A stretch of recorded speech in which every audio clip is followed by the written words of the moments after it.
Coming up on Pet Heroes. A woman is rescued by police service dogs not once, but twice. And when a young boy wanders off into the woods, it's up to 2 puppies to keep him safe.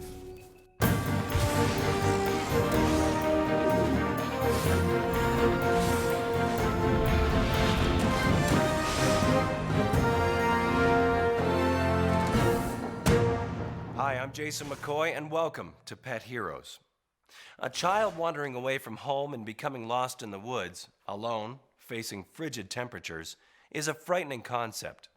In these desperate situations, dogs can often be the difference between life and death. But what roles do canines play that make them so vital to these lost youngsters' survival? Doug Hawks has been a member of the RCMP since 1989.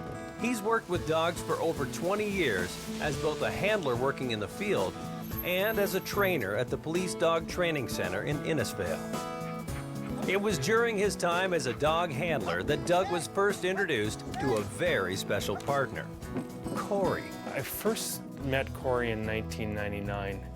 He was such a smart dog. He picked up on things so quickly. He was just a great dog, great companion, and always had my back. Together, Corey and Doug work on everything from detecting contraband and explosives, criminal pursuit, and assisting in the search and rescue of missing persons.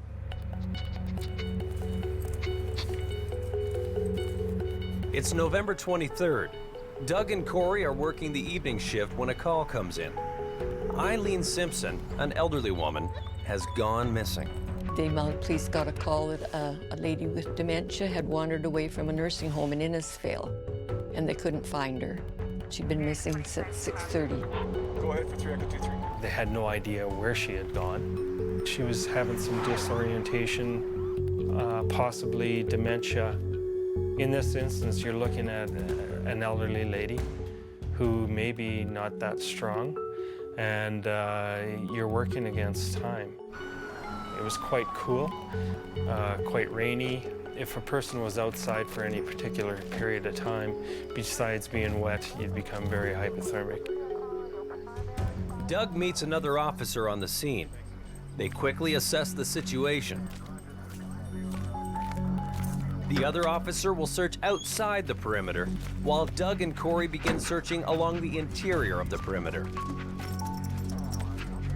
Robert Wambold is a member of the Calgary Search and Rescue Team.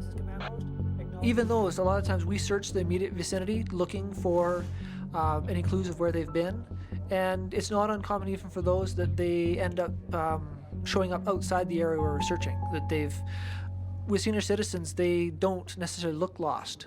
So I searched all the way along in here to the back fence.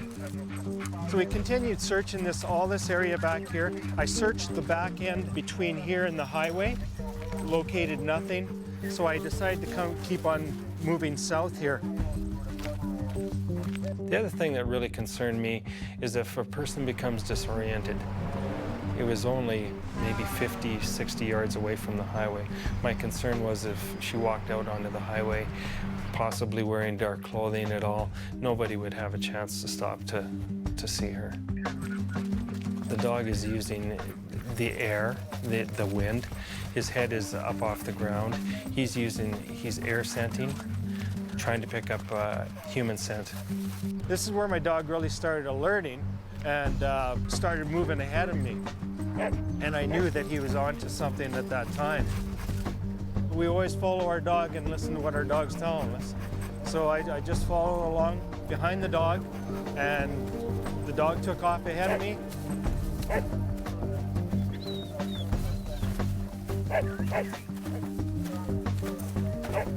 I rounded the corner of the fence, and lo and behold, laying in the ditch was Eileen Simpson.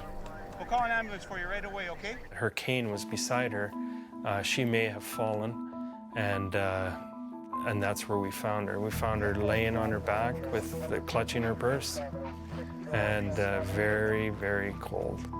With her core temperature dangerously low, Eileen is transported by ambulance to hospital in nearby Red Deer, where she is treated for hypothermia.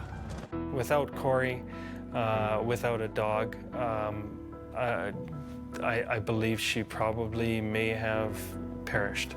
By leading Sergeant Hawks to Eileen's location in time, Corey was able to save her life.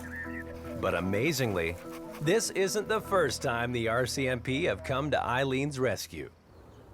Not long after Eileen's recovery, she receives a visit from Audrey Redmond. She was suffering with dementia, so we showed her a picture of her where she'd been found the first time and a picture of Dale. She said, "Oh, there's my dog." She just had never, ever forgotten him. Audrey's father, renowned RCMP officer John Nicholson Cossey, better known as Jack, was doing groundbreaking police work in the 1930s with the help of a very special dog. Dale, often considered the very first RCMP police dog, was instrumental in finding Eileen 69 years earlier. In 1935, Sergeant Jack Cossey, a criminal investigator with the Royal Canadian Mounted Police out of Calgary, Alberta, is the first member of the force to utilize dogs to assist in his police work. Dale is Jack's first working dog. And it doesn't take him long to prove himself. It's just after noon on the 17th of August, 1935. 2.5-year-old Eileen Simpson wanders away from her parents' farm near the tiny hamlet of Carstairs, Alberta, 70 kilometers north of Calgary. A missing child is a very serious incident. The child does not have complete understanding, especially a young child under 6, does not necessarily have a complete understanding that they are lost. So, and they don't necessarily recognize the area they're in, so they're going to have a tendency to continue wandering or get further lost because they're trying to find their way back to where they were.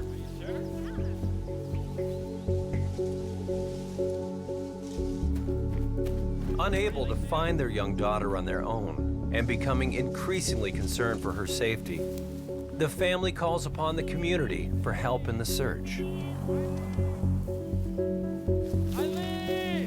As daylight fades and the temperature drops, the situation grows more desperate for the Simpsons and their 2.5-year-old Eileen. This was nightfall. Well, this was about 11 o'clock at night, and they still hadn't any sign of her at all. Coming up, tensions mount as the search party finds no trace of Eileen. With time running out, Jack and his trusted dog Dale may be her only hope.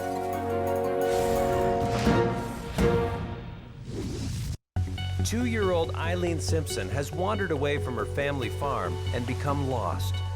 When her parents and neighbors find no signs of her, they decide to call the RCMP.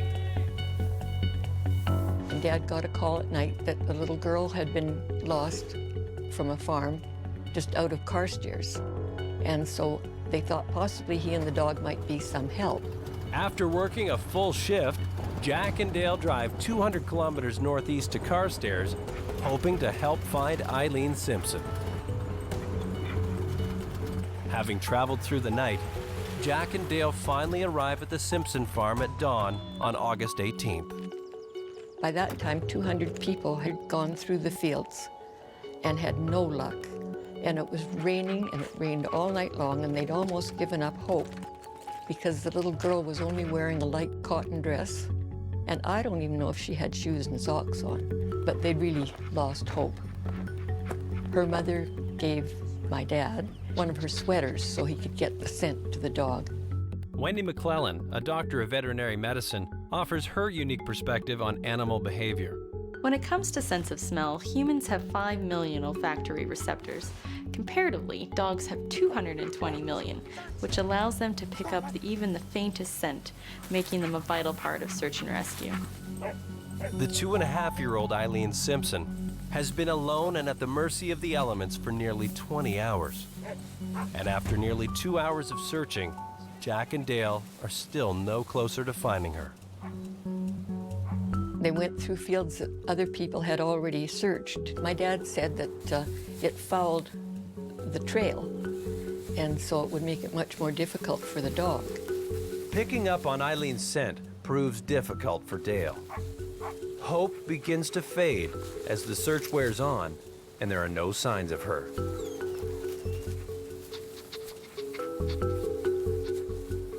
And then they went into a field that was brush and then tall grain.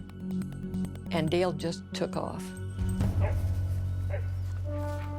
Dale discovers Eileen hypothermic but alive, nearly a day after wandering away from the family farm. She's found in a small gully, sheltered from the elements, which likely helped keep her alive throughout the night. Hi, how are you, honey? It was the first time Dale had found a lost child, and my dad wrapped her in his jacket, took her back to the farmhouse. Eileen's parents work quickly to warm her core temperature, and in no time, she's up and walking around. Search and rescue dogs like Dale are trained to substitute a human scent, like Eileen's, for what they would normally hunt as prey. This allows them to lead an officer directly to the location of the missing person. By the time Dad left an hour or so later, Eileen was awake and cheerful, and her life had been saved. After the rescue, Jack Cossey receives a letter from Eileen's father. Dear sir, I would like very much to get a picture of that dog of yours that found Eileen 2 weeks ago. And if you have not got a picture of the dog, we would not mind paying to have one, as that dog saved Eileen's life. She came out all right, never had as much as a cold. Sincerely yours, R.J. Simpson. But my dad did have one, and Eileen kept that picture with her all her life. The first rescue of Eileen Simpson plays a major role in convincing RCMP brass to establish a full-time canine branch. And in 1938, Jack Cossey is put in charge of the first RCMP police dog training school. And he was Dale's handler until Dale's heart started to give out, and he retired to our house, and he lived with us until he died. Dale was 9 years old when he died. It's just beyond belief that, let alone one person is found by a police dog twice in one lifetime. But our first police service dog team, Sergeant Causey, and police service dog Dale, finding her, you know, there's my little niche or little mark in history, I guess. In 2007, Audrey Redmond attends a ceremony to honor her father, Sergeant Jack Causey, and his partner, Dale, at the RCMP Police Dog Training Center in Innisfail. Also there is the twice-saved Eileen Simpson. If it wasn't for Jack Causey, we would not be here today discussing the things that we're discussing. He's our forefather. My dad felt that the policeman had to be as well trained as the dog if they were to work well together and get all the potential from the dog that they needed. So that was how the Mounted Police started, with dogs. The RCMP Police Dog Program continues to rack up countless arrests and save scores of people, though only one twice in her lifetime. Eileen was a busy girl, but they saved her life twice, which was pretty important. Today, the RCMP have over 150 dog teams across Canada, largely due to Jack Cossey's pioneering work with Dale in the 1930s. Oh, I think Dale was a hero. He did so many wonderful things. In my eyes, Corey's a hero. You know, he's my partner, and yeah, he's definitely a hero. Next, two puppies provide comfort and warmth to a lost little boy as search and rescue teams work desperately to locate them.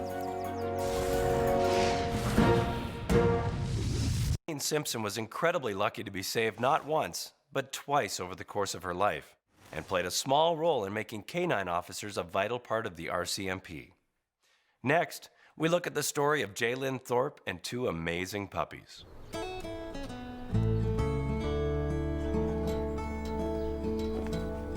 Catherine Elliott has spent the last 4 years raising her grandson Jalen in Halifax County. He's mischievous at times, but he's very well behaved child at times. I love him to death, and he's outside. I'm constantly checking him to see where he's at.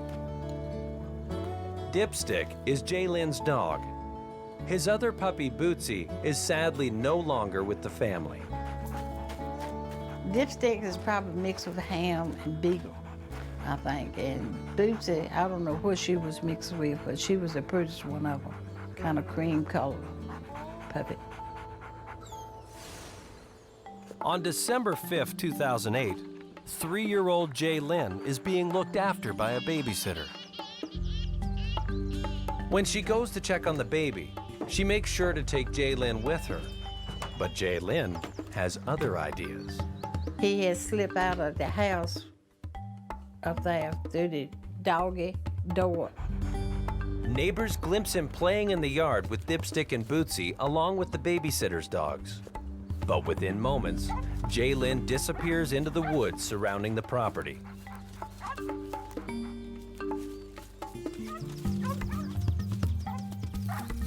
3:30, 4 o'clock, I had a phone call. Mom, Daddy, we can't find Jalen. I said, what do you mean you can't find Jalen? We don't know where he's at. I said, on my way. If we go for a hike, we know we've got to go out and we got to come back or circle back to where we started. Children don't, when they're that young, don't understand that concept. They're going from point A to point B. They don't think about going back to point A. Stanley Noblin is the sheriff of Halifax County and has been in law enforcement for over 17 years. Before I got the call, I was just leaving the office, heading to my house to sign off duty, and we received a call around 4:30 p.m.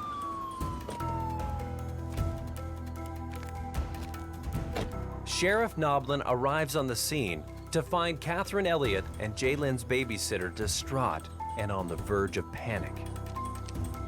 After interviewing the babysitter and several of the family members, we figured that Jalen had just walked off. Sheriff Noblin's concerns mount as the 3 older dogs return, but the family is confident that Dipstick and Bootsy are with Jalen. We found out they didn't have quite the relationship with him that the puppies had, so that's what kept our hope alive for him. Even if the puppies are with him, Jalen still faces constant dangers. Right, we don't got a lot of time, so I want you guys to huddle up. The terrain was just extremely hilly, very thick woods, lots of creeks, ponds, old mines. It was about as dangerous as you could get, not only for a little child wandering in the dark, but even for the search and rescue crews and the law enforcement officials who were there. Make sure you guys are ready. From the searcher standpoint, darkness makes it harder to find a child because if they're hiding under a tree or they just decided to curl up in some brush, they're going to be a lot harder to find than if it's during the day when it's easier to look for them. We were going through the woods, hollering his name out, just looking everywhere. Because, we didn't know if he may have been asleep at the time, so you didn't want to step over top of him and not see him. And at the same time, you didn't want to, the worst thing happen, he not be alive. And, you actually, walk right past him because you didn't hear any sound, from him. The search and rescue teams spend the entire day scouring the woods for Jalen. Worries mount as the sun sets and the temperature drops. Well, as the night went on and it was getting colder and colder, I didn't know whether they would find him alive or not.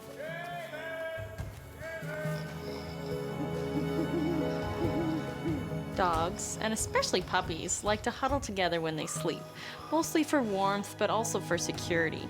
So when Jalen and the puppies are stranded in the woods, it's natural for the puppies to huddle around him. As day breaks, tensions run high, and no signs of Jalen have been found.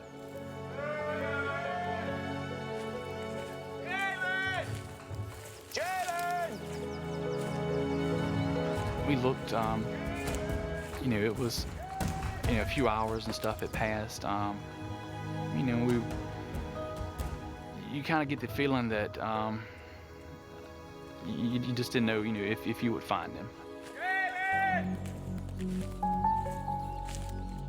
Jalen! I was hollering his name and I heard, something holler.